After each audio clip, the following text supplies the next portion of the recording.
त्रिपुर दैत्यों के अरुई शत्रु।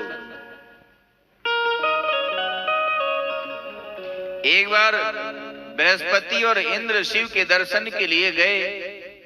रास्ते में शिव एक अलमस्त संत के वेश में बैठे थे। दोनों ने पूछा, शिव अपने स्थान में है क्या? उन्होंने कुछ नहीं कहा। इंद्र रुष्ट हो गया और इंद्र ने उसको मारने के लिए वज्र उठा लिया। वे साक्षात शिव ही थे। उनके तेज से इंद्र का हाथ स्तंभित हो गया। भगवान शिव की स्तुति की। गुरुजी ने बृहस्पति के ऊपर प्रसन्न हो गए और कहा कि आज से तुम्हारा नाम जीव होगा, क्योंकि तुमने इंद्र की रक्षा की। इंद्र की रक्षा की। यही ज्ञानी और अज्ञानी में अंतर है। ज्ञानी जो होता है अपने ज्ञान के बल से जीवन में आई हुई समस्याओं का समाधान कर लेता है, और अज्ञानी के जीवन में कोई समस्या आती है तो वह आत्महत्या तक कर लेता है। आत्महत्या करना सबसे बड़ा पाप है। जीवन में सुख दुख तो आते ही रहते हैं, क्योंकि हमारा जो मानव देह है सुख दुख भोगने के लिए ही हुआ। जब जीव के पास पुण्य ही पुण्य होता है तो स्वर्ग जाता है, पाप ही पाप होता है तो नरक जाता है। पाप पुण्य दोनों होता है तो मानव देह मिलता है। पाप पुण्य का फल सुख दुख होता है। पुण्य का फल सुख और पाप का फल दुख होता है। हमारे जीवन में जब भी दुख आए तो समझ लो हमारे पाप का परिणाम, सुख आए तो समझ लो हमारे पुण्य का परिणाम। यदि चाहो कि जीवन में दुख ना आए तो कभी पाप ही मत करो। पाप का परिणाम दुख है।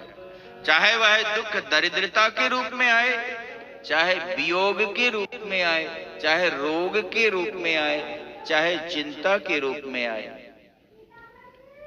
वह पाप ही दुख के रूप में आते हैं हमारे, और हमको भोगना पड़ेगा। तो मानव देह सुख दुख भोगने के लिए ही मिला। तो दुख आता है तो उसको भी स्वीकार करो, वो हमारे कर्मों का फल है। जैसे सुख को हम स्वीकार करते हैं प्रेम से, वैसे ही दुख को भी स्वीकार करो प्रेम से। भोगना तो पड़ेगा। इसलिए कोई समस्या आए, कोई दुख आए तो विचार करो, अच्छे लोगों के पास जाओ। मेरे जीवन में ये समस्या है, उसका उपाय पूछो।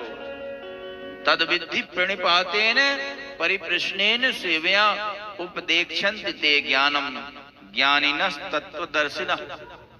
गीता में श्री कृष्ण ने कहा है कि ज्ञानियों के पास जाओ, प्रश्न पूछो, उनकी सेवा करो, तुमको समाधान मिलेगा, हर समस्या का समाधान। हमने रामचरितमानस का पाठ करना छोड़ दिया, गीता का पाठ करना छोड़ दिया, भागवत को पढ़ना छोड़ दिया, धार्मिक ग्रंथों से दूर हो रहे हैं। इसलिए तो आत्महत्याएं ज्यादा होती है। फांसी लगाकर लोग क्यों मरते हैं? विवेकहीनता की वजह से, ज्ञान की कमी से, समझदारी की कमी से। नित्य संकल्प ले लो, स्नान करके रामचरितमानस का पाठ करेंगे, कम से कम 5 दोहा।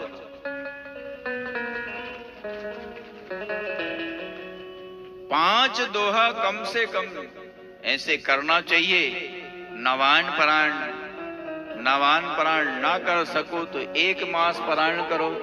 1 मास पारायण रामचरित ना पाठ कर सको तो कम से कम 5 दोहा तो अर्थ सहित पाठ करो। क्योंकि दोहा चौपाई का अर्थ हर एक व्यक्ति नहीं जान पाता है। अर्थ सहित उसका पाठ करने से आपको ज्ञान हो। रामचरितमानस में हर समस्या का समाधान लिखा हुआ है। एक संत स्टेशन में बैठे रामचरितमानस का पाठ कर रहे थे। एक व्यक्ति आया, महाराज इसके पाठ करने से क्या होता है? कहीं भी खोल लिया, कहीं भी पाठ करने लगे। भैया इसके पाठ करने से क्या नहीं होता, सब कुछ होता। उसी समय ट्रेन आई और ट्रेन में दोनों बैठ गए, संत भी बैठ गए और वो व्यक्ति भी बैठ गया। ट्रेन ने रफ्तार पकड़ी और वह व्यक्ति रोने लगा कि अरे मेरी पत्नी तो छूट गई स्टेशन पे, छूट गई। महात्मा ने कहा यदि तूने रामायण का पाठ किया होता तो तेरी पत्नी छूटती नहीं आज। क्यों? तुमको पता है जब राम जी को गंगा पार जाना था तो सबसे पहले किसको बिठाया? त्रिया चढ़ाई चढ़े रघुराई। अपनी पत्नी को पहले नाव में बिठाया, फिर बाद में बैठे। मूर्ख कहीं का है, पहले ही बैठ गया बच्चों को छोड़ करके। तुमने रामचरितमानस का पाठ किया होता तो तुमको ये ज्ञान होता कि रामायण में लिखा है ये बात, जब नाव में चढ़ना हो, चढ़ करके पार जाना था तो राम जी ने सबसे पहले अपनी पत्नी को बिठाया।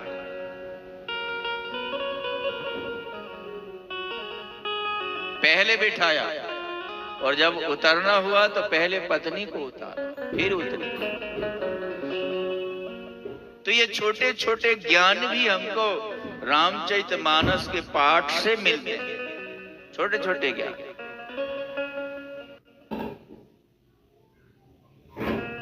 गर्मी आ गई है, गर्मी के समय हम घर के पीछे एक बर्तन में पानी रखें ताकि उस बर्तन से पक्षी कौवा आदि पानी पिए, कुत्ता आदि पानी पिए। मछली को चुगाइए, चींटियों को चुगाइए, दाना डालिए। गाय भोजन बनाने के पश्चात गाय के लिए एक रोटी जरूर निकालिए, जिसको हम गोग्रास कहते हैं। जिस घर में गोग्रास निकलता है वहां कभी भी दरिद्रता नहीं आती।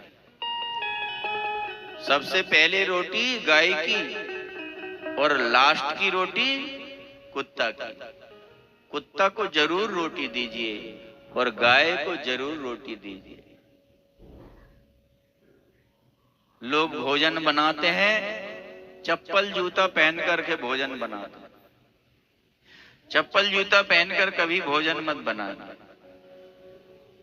शास्त्र कहता है सतम विहाय भोक्तव्यम सहस्र स्नानमाचरेत। 100 काम छोड़कर भोजन करिए। ये नहीं कि बिना स्नान करके ही भोजन कर लो। स्नान करने के पश्चात भोजन करो।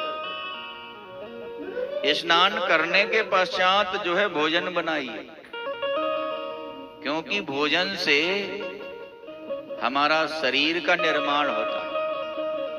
अन्नमय प्राण है हमारे, अन्न से ही प्राण जीवित है, शरीर निर्माण होगा। तो जो भोजन है वह बड़ा पवित्र होता है, आत्मा को भोग लगने वाला, शरीर देवता को भोग लगने वाला है।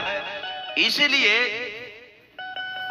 स्नान करके भोजन बनाइए और स्नान करने के पश्चात भोजन करिए। जब शांत अवस्था हो तब भोजन करिए। कहीं से आप दौड़ करके आए हैं, भोजन मत करिए। किसी से लड़ाई झगड़ा हुआ है, भोजन मत करिए। शांत हो जाइए, रिलैक्स हो जाए, इसके पश्चात भोजन करिए।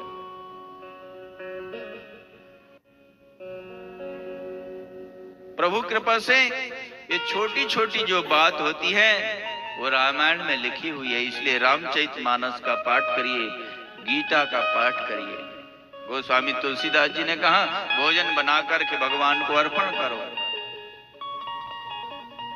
तुम ही निवेदित भोजन करहि, तुम ही निवेदित भोजन करहि।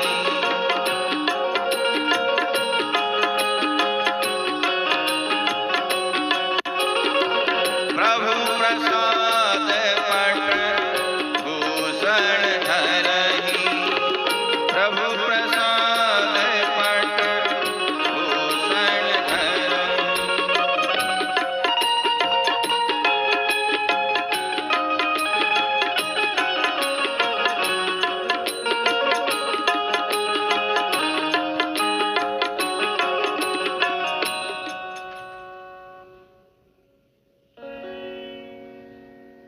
भगवान शिव,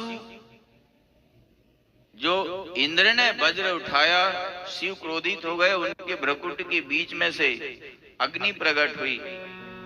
वह अग्नि को ब्रह्मा ने समुद्र में फेंका और वह एक बालक के रूप में प्रकट हो गया और उसका नाम पड़ा जलंधर। जलंधर, उसके रोने से पृथ्वी कांपने लगी। समुद्र